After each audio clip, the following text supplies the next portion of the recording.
ఈత సరదా రెండు ప్రాణాలను బలి తీసుకుంది. ఫోటోల పిచ్చి రెండు కుటుంబాలని విషాదంలోకి నెట్టేసింది. హైదరాబాద్ రాజేంద్ర నగర్లో విషాదం నెలకొంది. దీనికి సంబంధించిన బిగ్ బ్రేకింగ్ న్యూస్ చూసే ముందు బిగ్ అప్డేట్ ఒకసారి చూద్దాం. హైదరాబాద్ మొత్తంలో ఉన్నటువంటి బెస్ట్ ప్రాపర్టీస్ అన్నిటినీ ఒకే వేదికపైకి తీసుకువస్తుంది సుమన్ టీవీ. అక్టోబర్ 18, 19వ తేదీన హెచ్ఐసిసి నోవోటల్లో జరిగే సుమన్ టీవీ ప్రాపర్టీ ఎక్స్పోలో best flats, villas, open plot, Deepavali offers and డిస్కౌంట్స్తో అందుబాటులో ఉంటాయి. మీరు విజిట్ చేసి ప్రతి గంటకి ఒక గోల్డ్ కాయిన్ గెలుచుకునేటువంటి ఛాన్స్ కూడా ఉంది. ఫ్యామిలీతో రండి, మీ డ్రీమ్ ప్రాపర్టీని సొంతం చేసుకోండి. రైట్, ఇక మన బ్రేకింగ్ న్యూస్లోకి వెళ్తే ఇటీవల కాలంలో సెలవుల్లో ఈత సరదాలు చిన్నారుల, యువకుల జీవితాలలో తీరని విషాదాన్ని నింపుతున్నాయి. సెలవు దొరికితే చాలు సరదాగా గడపాలని ప్రాణాలు గాల్లో కలిపేసుకుంటున్నటువంటి ఘటనలు తరచూ చూస్తున్నాం. అభం శుభం తెలియని పిల్లల అమాయకత్వమే వారిని నీటిలో ముంచేస్తోంది. ఈత వచ్చినా రాకపోయినా సరదా కోసం కాలువలు, చెరువుల్లో దిగి చివరికి విగత జీవులవుతున్నటువంటి వైనం తల్లిదండ్రులకు కన్నీళ్లను మిగులుస్తోంది. సరిగ్గా అలాంటి విషాదకర ఘటనే హైదరాబాద్లో చోటు చేసుకుంది. ఫోటోలు దిగాలని వెళ్లిన యువకులలో ఒకరు మునిగిపోతుండగా కాపాడేందుకు ప్రయత్నించిన మరో స్నేహితుడు కూడా నీట మునిగి మృతి చెందడం అక్కడ స్థానికులను కంటతడి పెట్టించింది. రాజేంద్రనగర్ పోలీస్ స్టేషన్ పరిధిలో జరిగినటువంటి ఈ ఘటన స్థానికంగా తీవ్ర విషాదాన్ని నింపింది. రాజేంద్రనగర్లోని సులేమా నగర్, లాల్ ధాబా ప్రాంతానికి చెందిన 6 యువకులు, వీరందరూ కూడా స్నేహితులు. నిన్న సెలవు కావడంతో వారు ఆ రోజు సరదాగా గడపాలని ప్లాన్ చేసుకున్నారు.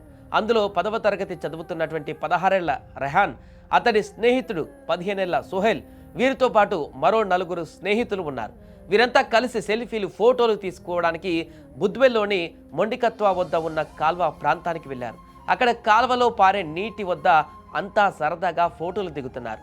అయితే ఫోటోలు దిగే హడావిడిలో సోహెల్కు ఒక్కసారిగా ఈత కొట్టాలనే సరదా కలిగింది. అతడికి ఈత రాకపోయినా కాలువ నీళ్లలో దిగేశాడు. దురదృష్టవశాత్తు సోహెల్ నీటిలో కాసేపట్లోనే మునిగిపోయాడు. స్నేహితుడు మునిగిపోతుండటం చూసి రెహన్ తన ప్రాణాలను పణంగా పెట్టి రక్షించడానికి నీటిలోకి దూకాడు. అయితే సోహెల్ను కాపాడబోయిన రెహన్ కూడా నీటిలో పడిపోయాడు. దీంతో మిగతా స్నేహితులు వీరిద్దరికీ చేయి అందించేందుకు ప్రయత్నించారు. కానీ అప్పటికే నీటి ప్రవాహం ఎక్కువగా ఉండడంతో సోహెల్, రెహాన్లు క్షణాల్లోనే ఆ కాలువలో గల్లంతయ్యారు. వెంటనే పోలీసులకు సమాచారం అందించారు. రాజేంద్రనగర్ పోలీసు బృందాలు వెంటనే సంఘటనా స్థలానికి చేరుకొని ఎన్డీఆర్ఎఫ్ బృందాలను కూడా రంగంలోకి దింపాయి. సుమారు 12 గంటల పాటు గాలింపు చర్యలు చేపట్టారు. చివరికి రెహాన్, సోహెల్ల మృతదేహాలను నీటిలో నుంచి వెలికి తీశారు. ఇలా సరదాగా కాలక్షేపం చేద్దామనుకుంటున్నటువంటి వారి స్నేహితుల యొక్క జీవితంలో ఒక పెను విషాదంగా మారింది. 2 కుటుంబాలలో తీరని విషాదాన్ని నింపింది. కన్నీటి పర్యాంతమవుతున్న కుటుంబ సభ్యులు వారి మృతదేహాలను చూసి పూర్తిగా విగత జీవులుగా మారిపోయారు. ఇలాంటి పరిస్థితి మాకు వస్తుందా, ఎందుకు వచ్చింది అని కూడా తల్లిదండ్రులు తీవ్ర ఆందోళనకు గురవుతున్నారు.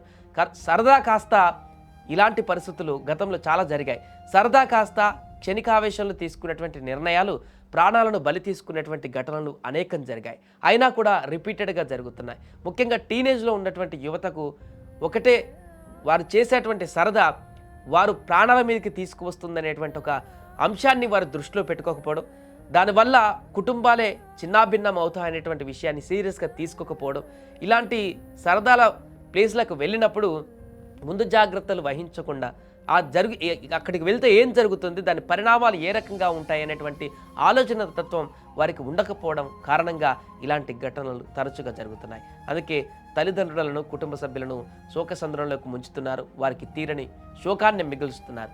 ఎక్కడైనా ఇలాంటి ప్రదేశాలకు వెళ్ళినప్పుడు ఫోటోలు కానీ, లేకుంటే ఈతకు వెళ్ళినప్పుడు కానీ, సరదా కోసం వివిధ ప్రాంతాలకు వెళ్ళినప్పుడు కానీ ఆ ప్రాంతం వద్ద ఉన్నటువంటి పరిస్థితులు ఏంటి, అక్కడ గుంతలు ఎక్కడుంటాయి, లోయలు ఎక్కడుంటాయి, నీటి యొక్క పరిమాణం ఎంత ఉంది, దీనికి సంబంధించి అన్నిటిని అంచనా వేసి ఒకవేళ డౌట్ ఉంటే ఆ పరిసరాలకి అసలు అందులో అడుగు పెట్టకుండా దూర ప్రాంతం నుంచి కొంచెం దూరంగా ఉండి దానికి సంబంధించినటువంటి నేచర్ను లేకుంటే ఏదైతే అది దాన్ని ఆస్వాదించి రావాలి తప్ప ఇలా అక్కడున్నటువంటి పరిస్థితిని టెంప్ట్ అయిపోయి లేకుంటే స్నేహితులతో అందరూ కూడా హడావిడిగా ఉండి అట్రాక్ట్ అయ్యి లేకుంటే ఇంకేదో చేసి ఇలా ప్రాణాలు పోగొట్టుకుంటే కుటుంబాలని తీరని విషాదంలోకి నింపినట్టు అవుతుంది. కాబట్టి జాగ్రత్తగా ఉండండి. టీనేజర్స్ కానీ, యువకులు కానీ, ఎవరైనా కానీ ఇలాంటి ప్రాంతాలకు వెళ్ళినప్పుడు 1-2 సార్లు ఆలోచించండి. తొందరపడి నీళ్ళల్లోకి దిగడమా లేకుంటే ఫోటోల కోసం బండల మీద, గుట్టల మీద నిలబడి ఫోటోలు దిగడమా చేసేటప్పుడు చాలా జాగ్రత్తనైతే వహించండి.